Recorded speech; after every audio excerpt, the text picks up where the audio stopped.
Questão 3 da FUVEST. Essa questão é uma questão simples sobre eletrodinâmica.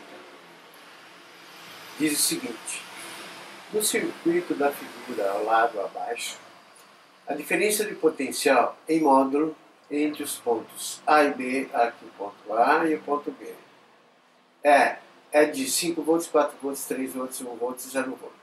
Vejam na figura, tá? Sempre é importante observar a figura, que na parte superior você tem um potencial positivo de 5 volts. E na parte inferior ele está ligado à terra, tá? É um fio terra, e quando ele é ligado à terra, o potencial é de 0 volts. Resolução da questão 3. Observe que entre os pontos, pode ser 5 volts aqui, ó, e o ponto A, você tem um resistor de 4 kΩ. Mas veja bem, esse circuito está em aberto, não passa corrente, tá? Então esse resistor de 4 ohms é como se ele não existisse, ele vai ser excluído do circuito. Assim o potencial no ponto A vai ser o mesmo que no ponto P, tá vendo? Eu chamei aqui de ponto P, então o potencial no ponto A é o mesmo que o P, porque o resistor de 4 kΩ foi excluído e aqui o potencial aqui vai ser o mesmo. E vale 5 volts, então o potencial aqui é 5 volts, tá? Observe também que os dois resistores de 2 kΩ cada um, eles estão em paralelo, saem do mesmo ponto B e chegam ao mesmo ponto Q. E sempre que dois resistores estão em paralelo, você vai substituir os dois por um único, de maneira que esse um único se obtém uma das maneiras, né? É o produto pela soma, tá? Então o resistor equivalente, que é um único que vem no lugar desses dois, foi obtido aqui, produto pela soma, que vai dar 1 kΩ. Então o que eu fiz? Eu tirei esses dois resistores, tá? E no lugar desses dois, entre os pontos B e Q, eu coloquei um único resistor de 1 kΩ. Então ficou assim o circuito. O resistor de 4 foi excluído, não está aqui, o ponto P está aqui, coincide com o A. Tá? Aí você vai ter o ponto B, entre o A e o B você tem um resistor de 4 kΩ, que é esse aqui. E depois entre B e Q eu tirei esses dois e coloquei um único de 1 kΩ que está aqui. E veja que os dois resistores de 4 kΩ e de 1 kΩ, eles estão em série. E quando eles estão em série, o resistor equivalente é calculado somando os dois, tá? Então se eu somar 4 kΩ com 1 kΩ, eu vou ter um único resistor de 5 kΩ entre os pontos P e Q, e esse único resistor de 5 kΩ vai estar submetido a uma diferença de potencial que é de 5 volts menos 0 volts, que vai ser 5 volts. Então, se eu jogar o REC é U sobre I aqui, tá? Jogando REC é U sobre I, então o que eu vou ter? Que o REC é 5 vezes 10 a terceira, que é 5 kΩ. O U entre P e Q é 5 volts sobre I. Então você vai ter uma corrente I de 1 vezes 10 a menos 3 ampere, ou 1 miliampere. Então essa corrente I, que está passando pelo resistor equivalente de 1 miliampere, tá? Ela passa pelo resistor de 5 ohms e ela está submetida aos 5 volts. Mas acontece que ela é a mesma corrente que vai passar por esses dois resistores, porque eles estão em série. E quando eles estão em série, a principal característica da associação série é que a corrente I é a mesma. Então aqui eu tenho um resistor, tá? Percorrido, o de 4 ohms percorrido por 1 miliampere, e o de 1 kΩ também percorrido por uma corrente de 1 miliampere. O exercício que é a diferença de potencial U entre A e B, onde você tem um resistor de 4 kΩ. Então R é 4 kΩ, o de AB ele está pedindo, e a corrente que passa por aí é 10 a menos 3 ampere. Portanto, o U de AB vai dar 4 volts. Então a diferença de potencial que ele está pedindo entre os pontos A e B é de 4 volts. E veja bem, quando eles estão em série, a principal característica da associação em série é que a soma da tensão num resistor mais a soma da tensão no outro vai dar a tensão total. Ora, como a tensão total é 5, e no AB eu tenho 4 volts, então entre o B, Q, que ele não pediu, tá, você vai ter uma diferença de potencial de 1 volt. De qualquer maneira, a alternativa correta é a alternativa B de bola. Questão 4. Trata-se de uma questão bem simples de eletrostática, envolvendo apenas uma aplicação de uma fórmula que envolve energia, no caso elétrica, diferença de potencial e a carga que é transportada. Diz assim: um raio proveniente de uma nuvem transportou para o solo uma carga de 10 coulomb sob uma diferença de potencial de 100 milhões de volts. A energia liberada por esse raio é, note a dot, um joule tem 3 vezes 10 a menos 7 kW. Ora, e as alternativas são essas daqui. Tá? Resolução. O trabalho realizado pela força elétrica no transporte dessa carga, né, 10 coulomb, ela está na nuvem, tá? Ela vai passar para a Terra.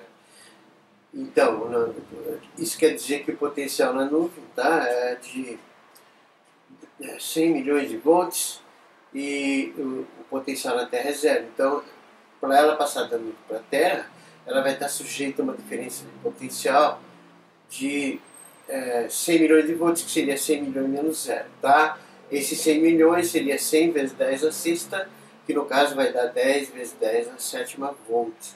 Essa é a diferença de potencial que vai provocar a transferência dessa carga de 10 coulomb da nuvem para a Terra. A expressão que relaciona isso é que essa energia elétrica que é liberada nessa transferência é o próprio trabalho, né, que é a diferença de potencial entre os dois pontos, né, que vai ser a carga vezes essa diferença de potencial. Ó, a carga é 10 e a diferença de potencial é 10 vezes 10 a sétima. Portanto, essa energia que é liberada, no caso seria o trabalho, realizado pela força elétrica, no caso, né, seria 100 vezes 10 a sétima joules. Energia pedida, 100 vezes 10 a sétima joule. Só que ele diz lá no note que um joule tem 3 vezes 10 a menos 7 kWh. Portanto, trata-se de uma regrinha de 3, 100 joules vai ter W.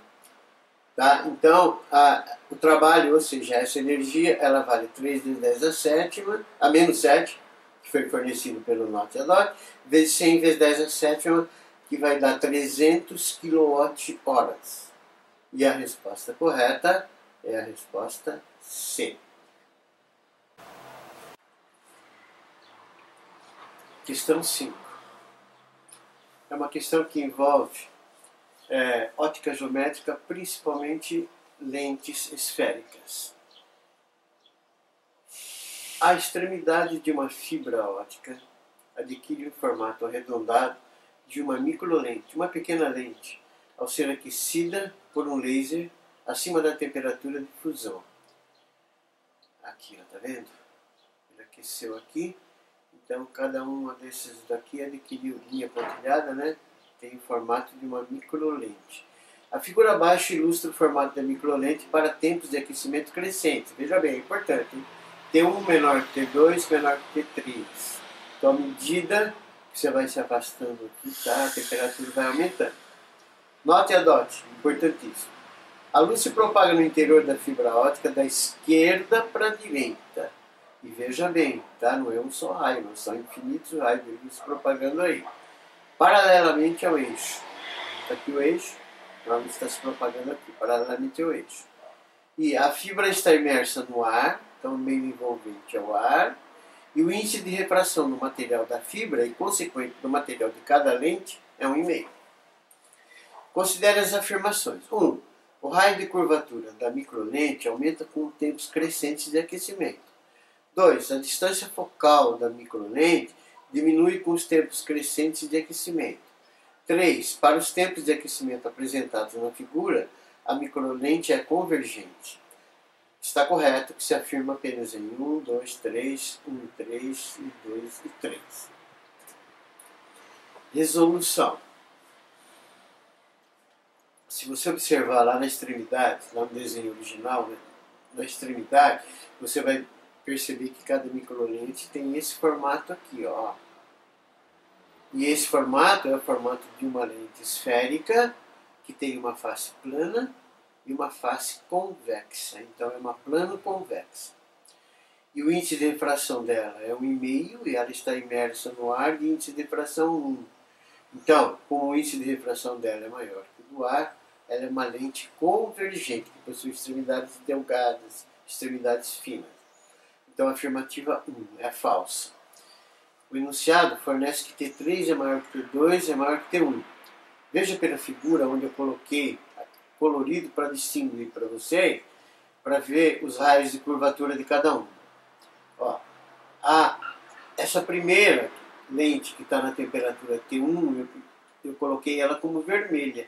Olha o tamanho do raio dela, R1. E aí? Aí azul, tá? Azul, que está numa temperatura T2, que é essa microlente aqui. Olha o raio dela, R2, diminuiu, tá vendo? À medida que a abertura vai diminuindo, o raio diminui. E por último a preta, olha, o raio diminuiu mais ainda. Portanto, a alternativa é falsa, porque no enunciado fala que T3 maior que T2 maior que T1. E nesse caso, né, o R da vermelha é maior que o R da azul, que é maior que o R da negra, que é exatamente o contrário do que está afirmando. Não. Alternativa 2 é verdadeira. Veja bem o que eu fiz. Eu joguei essa equação do fabricante de lentes, tá? E não precisava. Eu fiz isso para você lembrar, exatamente por causa do vestibular da FUVEST da segunda fase, tá? Que a equação do fabricante de lentes pode aparecer. Mas para você resolver essa alternativa aqui, é a coisa mais simples do mundo, tá? Lembrando que o raio de curvatura, a distância focal é o raio de curvatura dividido por 2. Ou seja, o que acontece com a raio de curvatura? Que a gente já viu lá na 1, é exatamente o que acontece com a distância focal. Então, veja, se à medida que a temperatura aumenta, o raio de curvatura diminui, a frequência também vai diminuir. Portanto, F3 maior que F2 maior que F1. E essa alternativa é correta. A alternativa 3 também é correta, porque toda lente que tem cujo índice de refração dela é maior que o índice de refração do meio que a envolve, tá? Que é o caso, né? Lente, a fibra, né, tem índice de refração 1,5 e o ar tem 1. É uma lente convergente, tem extremidades finas, extremidades delgadas. Por que acontece isso? Também eu passei para vocês. Olha, se eu jogar aqui um raio paralelo que incide paralelamente à face plana, tá vendo? Sempre que ele incide paralelamente, ele não sofre desvio. Quando ele chega aqui, ele vai sofrer outra refração, tá? Ele vai passar do vidro da lente para o ar. Então, o que acontece? Ele vai fazer esse caminho. No ponto onde ele incidiu aqui, você traça normal. Veja bem, esse ângulo aqui é o ângulo de incidência. Esse ângulo aqui é o ângulo de refração. E o ângulo de refração é maior que o ângulo de incidência, então ele se afasta da normal. Vai passar pelo foco. O mesmo vai acontecer com esse outro raio de luz aqui de baixo que eu coloquei, também vai convergir para o mesmo ponto, para o foco. E todos os infinitos raios de luz que incidem, tá, paralelamente aqui, vão todos eles convergir para o foco. Veja bem, convergir para o foco. Portanto, trata-se de uma lente convergente. E a alternativa correta é a alternativa E. Questão 6. É uma questão que envolve variação de energia, sistema conservativo. Super simples. A energia potencial elétrica 1 de duas partículas em função da distância R que as separa está representada no gráfico da figura abaixo. Então aqui está o gráfico, tá? Nesse eixo você tem a energia potencial elétrica em 10 a menos 18 joules. E nesse eixo você tem a distância que uma partícula se afasta da outra, tá? E ela é dada em 10 a menos 10 metros. Ele diz, uma das partículas está fixa em uma posição, enquanto a outra se move apenas devido à ação da força elétrica de interação entre elas. Aqui no desenho eu coloquei essa é fixa e essa se afastando dela. Quando a distância entre as partículas varia de 3 vezes 10 a menos 10 metros, aqui ó, 3 vezes 10 a menos 10 metros, para 9 vezes 10 a menos 10 metros, veja bem, quando ela está variando isso, olha o gráfico, tá? A energia potencial está diminuindo. Tá vendo? Essa aqui é a energia potencial, ela está diminuindo.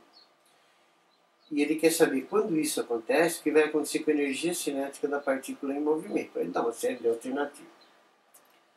Basta você lembrar que a força elétrica é uma força conservativa. Ou seja, a soma das energias é constante em qualquer ponto, em todos os pontos, tá? Se você somar a energia cinética com a energia potencial, no caso a energia potencial elétrica, a mecânica vai ser sempre a mesma. Então veja bem, quando a distância está aumentando, a energia potencial pelo gráfico, tá diminuindo. Diminuindo de quanto? De 2 vezes 10 a menos 18 joules. E se ela diminui de 2 vezes 10 a menos 18 joules, e se o sistema é conservativo, é claro que a cinética sofrerá um aumento desse mesmo valor, de 2 vezes 10 a menos 18 joules, porque o sistema é conservativo. Resposta derivada. Questão 7 da FUVEST versa sobre ondulatória a tubos fechados. Diz assim: uma flauta andina, ou flauta de pan, é construída por uma série de tubos de madeira de comprimentos diferentes. Não tinha o desenho, eu coloquei para você ter uma ideia. Atados uns aos outros por fios vegetais. As extremidades inferiores dos tubos são fechadas.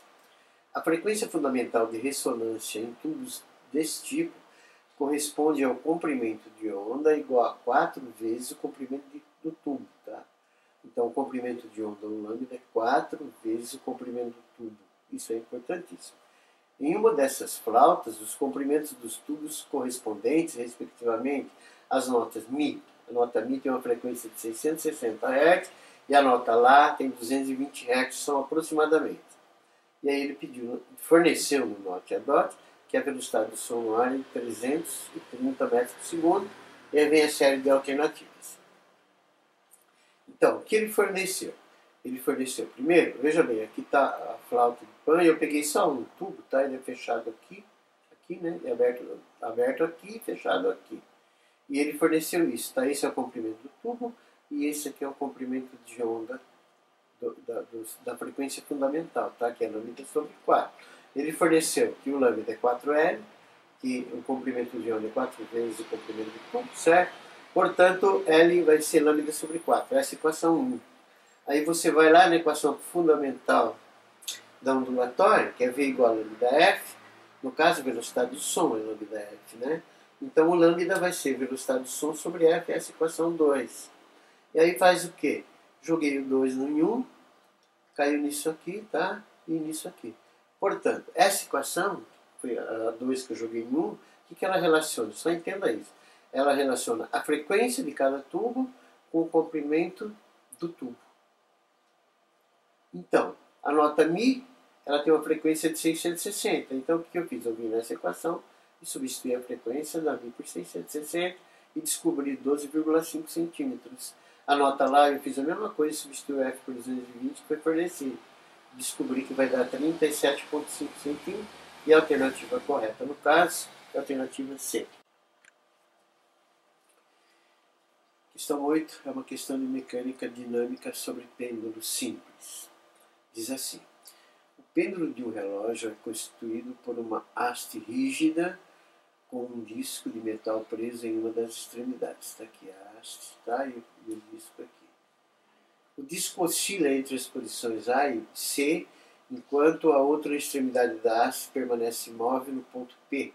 Ele está dizendo que o disco está oscilando assim, tá? E essa extremidade da haste está fixa aqui.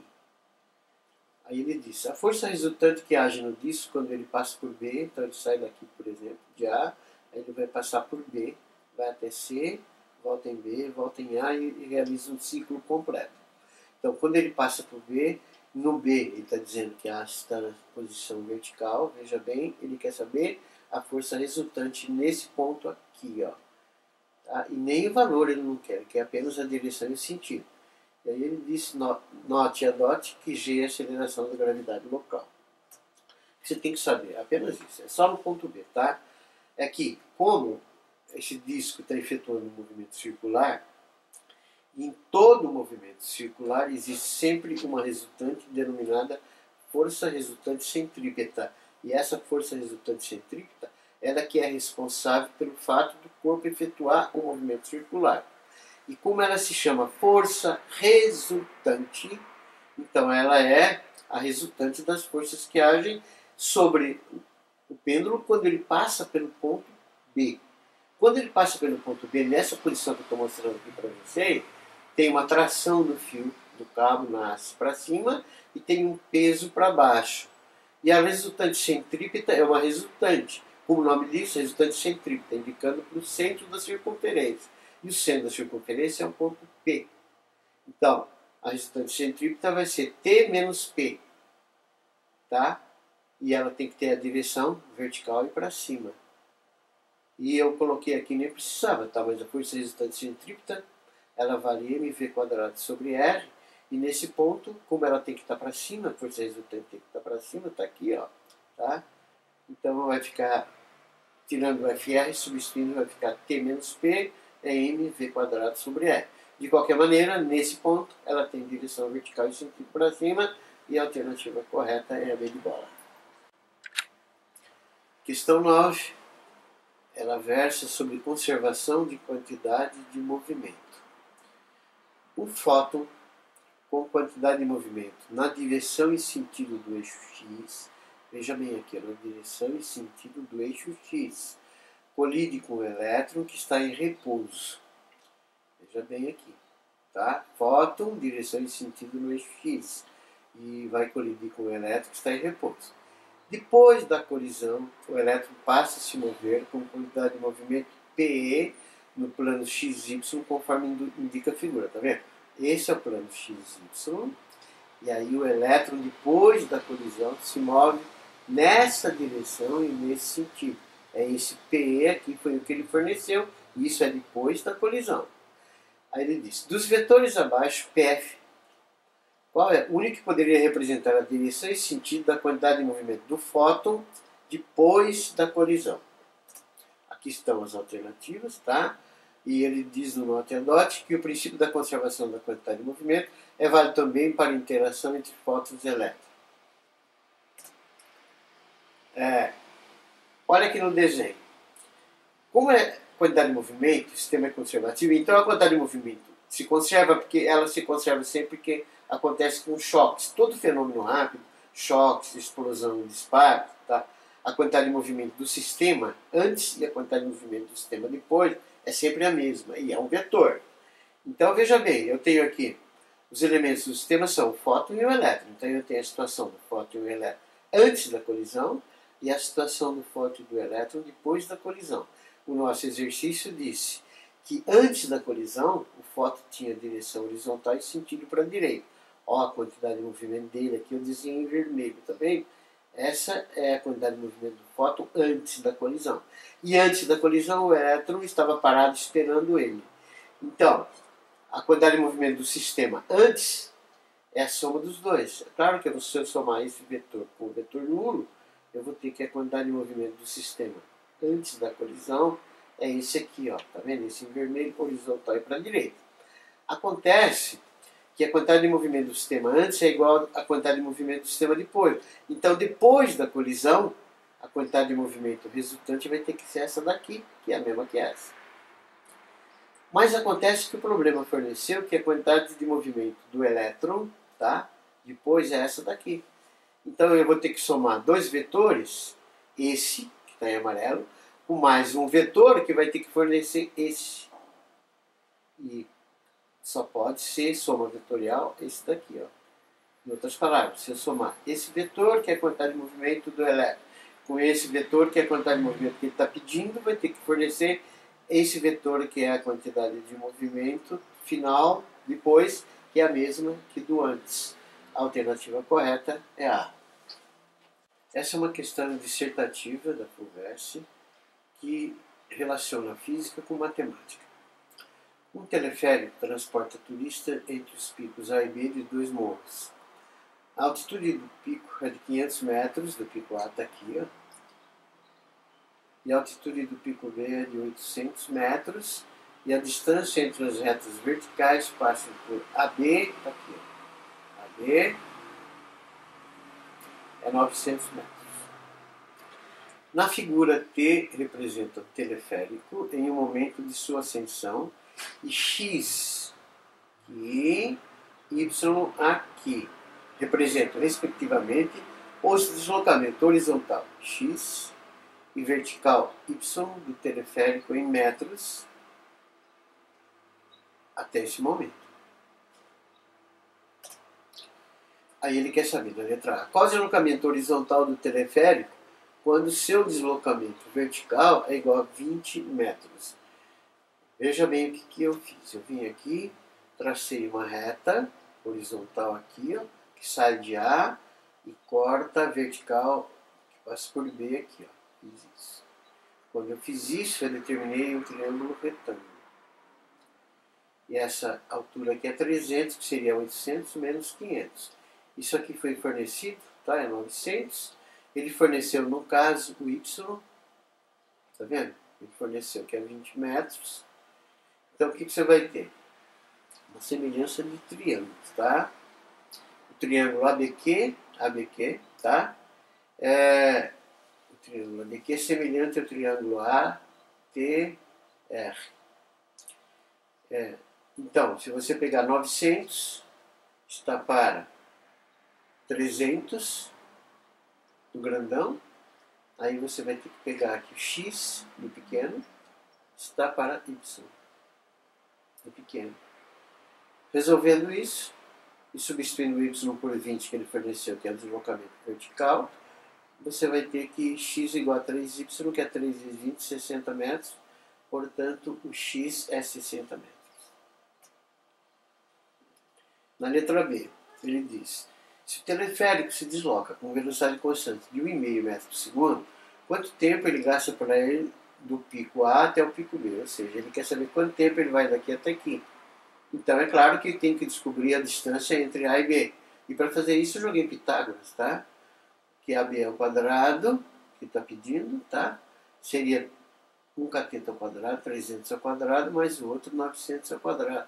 Aí eu efetuei os cálculos e descobri que o AB vai dar 300 raiz de 10, que é o ΔS, que é a distância que ele percorreu. Fórmula da velocidade, V é ΔS sobre ΔT. Ele forneceu que a velocidade é 1,5, tá? O ΔS é 300 raiz de 10, ΔT. Aí você isola o ΔT aqui, que vai dar 200 raiz de 10, ou aproximadamente, eu fiz os cálculos, 632 segundos. Essa também é uma questão dissertativa multidisciplinar. Ela envolve biologia com física. Diz assim: a tabela traz os comprimentos de onda no espectro de radiação eletromagnética, na faixa da luz visível, associados ao espectro das cores mais frequentemente percebidas pelos olhos humanos. O gráfico representa a intensidade de absorção de luz pelas clorofilas A e B. Então aqui está a A, que é a linha mais fraca, e a B, que é a linha mais forte, é a absorção de clorofila, tá? Os tipos mais frequentes nos vegetais terrestres. Então você tem aqui a tabela, os comprimentos de onda e a cor, tá? Então, por exemplo, o violeta, o comprimento de onda é esse, o vermelho, o comprimento de onda é esse. Compreendido entre esses valores, tá? Aí ele diz assim: responda as questões com base nas informações fornecidas na tabela e no gráfico. Letra A. Em um experimento, 2 vasos com plantas de crescimento rápido e de mesma espécie foram submetidos às seguintes condições. O vaso 1 ele ficou sujeito só à luz solar, que é a luz policromática composta das 7 cores. E o vaso 2 ficou exposto apenas à luz verde. Ele disse: a temperatura e a disponibilidade hídrica de água foram as mesmas para os 2 vasos. Depois de algumas semanas, verificou-se que o crescimento das plantas diferiam entre os vasos. Qual a razão dessa diferença? Resolvendo. Observe no gráfico, esse gráfico aqui tá, que as radiações menos absorvidas para as duas clorofilas, tanto para A como para B, foram os comprimentos de onda que estão aqui, compreendidos entre 500 e 600 nanômetros. Tá vendo? Ó? Esse é o da A, que é mais escura, e o da B, que é mais fraca. Então, entre esse trecho aqui foram os que foram menos absorvidas. E se você olhar na tabela, entre esse trecho, a cor é verde no aspecto. Aí, veja bem, o vaso 1 está exposto à luz policromática branca. Ela tem todas as cores. Portanto, ele recebe mais radiações, mais cores, que a do vaso 2, que recebe só o verde. Ora, se ela recebe mais radiações, tá? Ela absorve mais essas radiações diferentes e, portanto, apresenta maior crescimento. A letra B é física, aí diz: por que as pessoas com visão normal para cores enxergam como verdes as folhas da maioria das plantas? Quando a luz policromática branca ela incide determinado corpo, tá? Ela reflete difusamente algumas cores e outras cores são absorvidas dependendo da pigmentação que esse corpo tem. No caso das folhas, tá? As folhas têm a característica, as folhas verdes, é claro, né? As folhas da maioria das plantas, tá? Elas têm a característica de absorver todas as cores e refletirem difusamente, ou seja, refletir espalhando apenas a verde. Então é a verde que vai chegar nos seus olhos e você vai enxergar a cor verde.